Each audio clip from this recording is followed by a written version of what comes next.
আসসালামু আলাইকুম। ইসমত মিলি স্বাগত জানাচ্ছি এনটিভির দেশের খবরে। ক্রাউন সিমেন্ট শিরোনাম দেখছিলেন, এবার পুরো খবর। ৭১ মুক্তিযুদ্ধ বিষয়টি নিয়ে দুবার সমাধান হয়েছে। ঢাকা সফররত পাকিস্তানের পররাষ্ট্রমন্ত্রী ইসহাক দারের এই বক্তব্যের সাথে বাংলাদেশ একমত নয় বলে জানিয়েছেন পররাষ্ট্র উপদেষ্টা মোহাম্মদ তৌহিদ হোসেন। তিনি বলেন, বাংলাদেশ চায় ৭১ গণহত্যার জন্য পাকিস্তান ক্ষমা চাক। দুপুরে বাংলাদেশ ও পাকিস্তানের পররাষ্ট্রমন্ত্রী পর্যায়ের বৈঠকের পর এ কথা বলেন তিনি। এর আগে দুদেশের মধ্যে অফিসিয়াল ও কূটনৈতিক পাসপোর্টধারীদের ভিসা অব্যাহতি সহ একটি চুক্তি এবং ৫টি সমঝোতা স্মারক সই হয়েছে। তামজিদ সুমনের রিপোর্ট। বাংলাদেশ ও পাকিস্তানের মধ্যে পররাষ্ট্রমন্ত্রী পর্যায়ের বৈঠকে ৫টি সমঝোতা স্মারক ও একটি চুক্তি সম্পন্ন হয়েছে। রোববার সকালে রাজধানীর একটি হোটেলে এসব চুক্তি সই হয়। অফিসিয়াল ও কূটনৈতিক পাসপোর্টধারীদের ভিসা অব্যাহতির বিষয়ে চুক্তিতে সম্মত হয় দুদেশের সরকার। বাসোস এপিপির মধ্যে তথ্য বিনিময় ও বাণিজ্যিক ওয়ার্কিং গ্রুপ সহ মোট ৫টি বিষয়ে সমঝোতা হয় বৈঠকে। বৈঠক শেষে সাংবাদিকরা ১৯৭১ সালে মুক্তিযুদ্ধের অমীমাংসিত ইস্যুর বিষয়ে জানতে চাইলে পাকিস্তানের পররাষ্ট্রমন্ত্রী ইসহাক দার বলেন, ১৯৭৪ সালে ত্রিপক্ষীয় চুক্তি ও ২০০২ সালে পারভেজ মোশাররফের সফরে দুঃখ প্রকাশের মধ্য দিয়ে বিষয়টি দুবার সমাধান হয়েছে। ১৯৭১-এর মুক্তিযুদ্ধ ইস্যুতে ১৯৭৪ সালে একবার এবং পারভেজ মোশাররফ প্রেসিডেন্ট থাকা অবস্থায় আরও একবার সমাধান হয়েছে।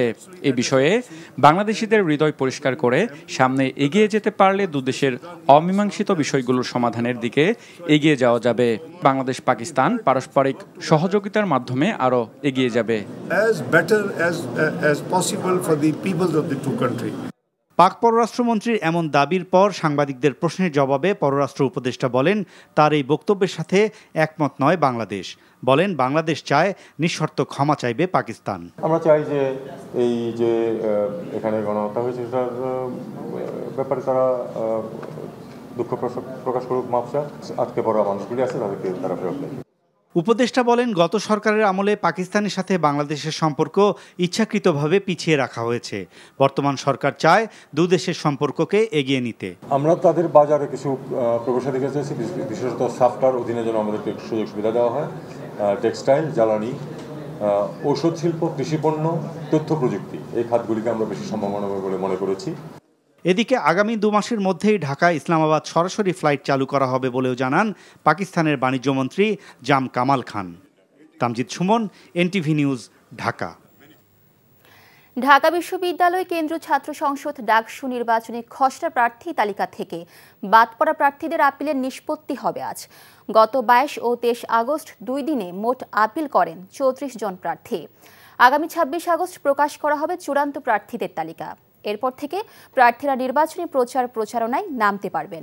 এদিকে ডাকসু নির্বাচনে ছাত্র শিবিরের নেতৃত্বাধীন ঐক্যবদ্ধ শিক্ষার্থী জোট প্যানেলের প্রার্থীদের বিরুদ্ধে অনলাইনে মিথ্যা অপপ্রচার চালানো হচ্ছে বলে অভিযোগ করেছেন ভিপি প্রার্থী আবু সাদিক কায়েম।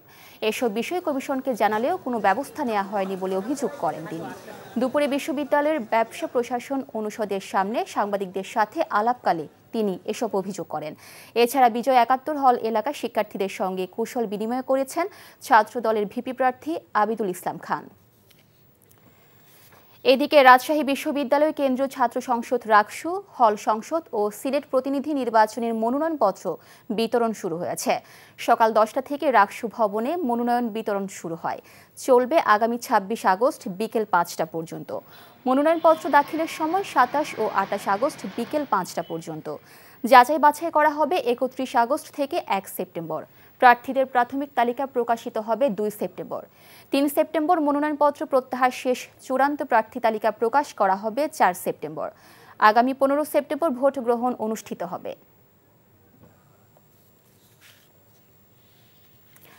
অপরদিকে জাহাঙ্গীরনগর বিশ্ববিদ্যালয় কেন্দ্রীয় ছাত্র সংসদ জাকসু ও হল সংসদ নির্বাচনে আজ থেকে শুরু হচ্ছে মনোনয়নপত্র যাচাইয়ের কাজ। আর খসড়া প্রার্থী তালিকা প্রকাশ করা হবে ২৫ আগস্ট। জাকসু নির্বাচনে ২৭৩টি মনোনয়নপত্র জমা পড়েছে। নির্বাচন কমিশন সূত্র বলছে, জাকসু নির্বাচনে মোট ভোটার ১১,৯১৯ জন। নির্বাচনের মনোনয়নপত্র প্রত্যাহারের শেষ দিন ২৮ আগস্ট। আর ১১ সেপ্টেম্বর নির্বাচনের ভোট গ্রহণ।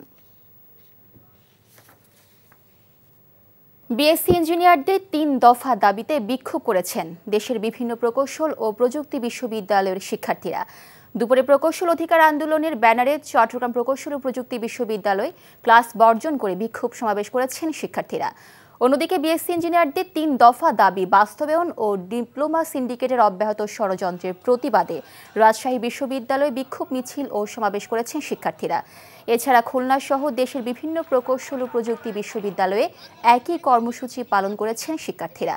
তাদের দাবির মধ্যে রয়েছে সরাসরি পরীক্ষার মাধ্যমে সহকারী প্রকৌশলী নবম গ্রেড পদের নিয়োগ।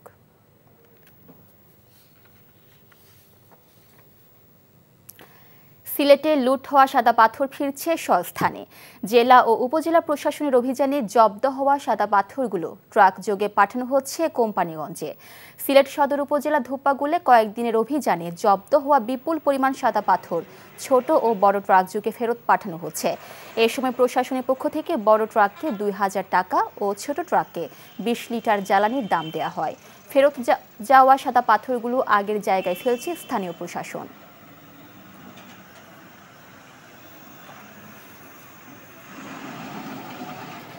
সড়ক নির্মাণে দুর্নীতি কমানো গেলে নির্মাণ ব্যয় প্রায় ৩০% কমবে বলে জানিয়েছেন সড়ক পরিবহন ও সেতু এবং রেলপথ মন্ত্রণালয়ের উপদেষ্টা মোহাম্মদ ফাউজুল কবির খান।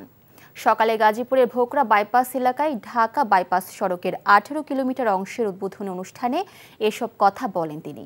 বলেন, দেশে দক্ষ প্রকৌশলী না থাকায় বাইরে থেকে লোক এসে সড়ক রেলপথ তৈরি করে দিয়ে যায়, যা লজ্জার বিষয়। বিদেশিদের উপর নির্ভরতা কমিয়ে দেশে দক্ষ প্রকৌশলী তৈরির চেষ্টা করতে হবে।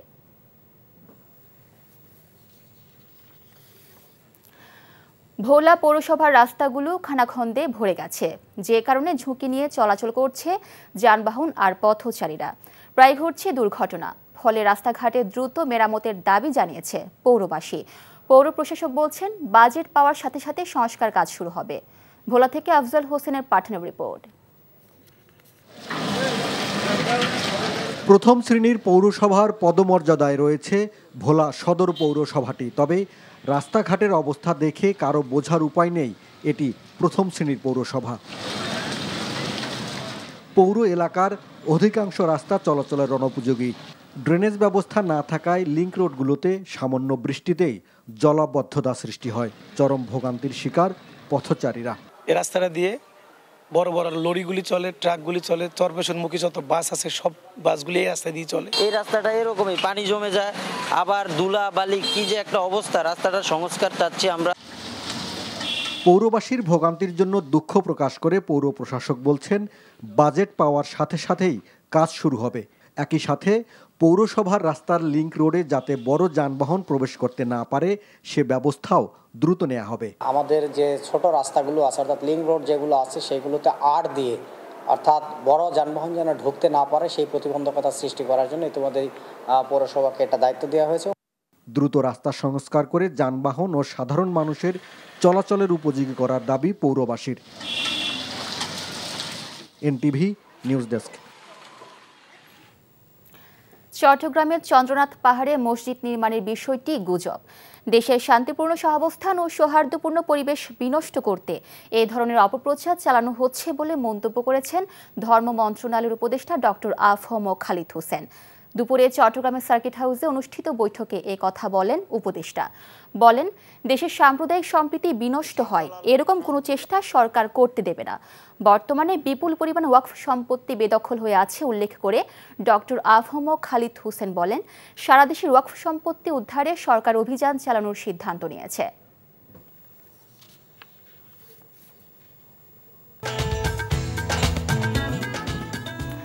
এই ছিল দেশের খবরে। এই খবরের ভিডিও শো আপডেট জানতে ভিজিট করুন এনটিভি অনলাইন www.ntvpt.com।